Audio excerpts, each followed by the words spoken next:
And at the Council of Nicaea, where the Emperor Constantine oversaw, overreached maybe, when he had bishops from around the known world talk about Christianity, there was a group that believed that Jesus became the Son of God only when he was baptized. Before that, he was just a prophet, a regular prophet walking the earth. And these people followed a bishop in Egypt by the name of Arian. And the Arians were considered heretics, and some have been put to death, and others were just banished.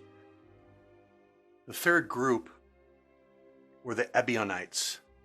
And the Ebionites were people who rejected the teachings of Paul. They pulled away from Peter.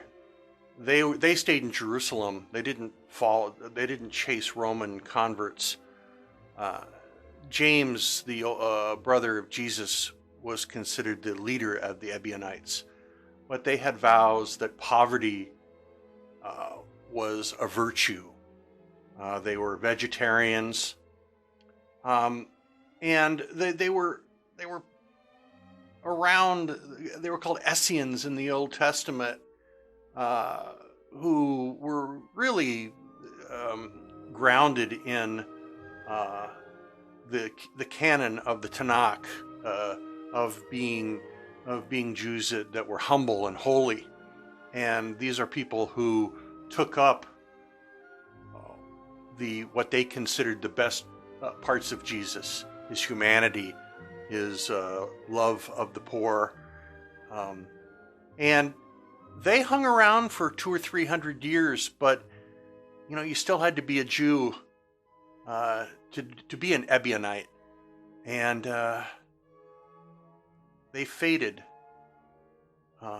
along with much of Jewish culture in the centuries after the resurrection of Jesus.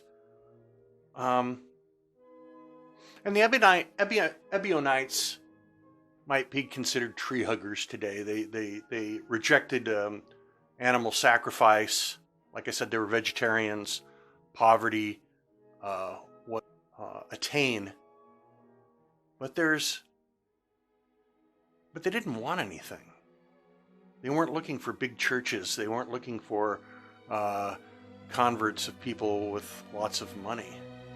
They were devout Jews who believed they were the logical continuation of the ministry of Jesus Christ after his death. And it just didn't have a beat. It wasn't popular enough. The Church of Rome was becoming too powerful and too rich to allow a movement like this, which is a third type of Christology, and they faded away. But there's a part of me, the heart of me, that really identifies with the Ebionites, and maybe they shouldn't have been forgotten.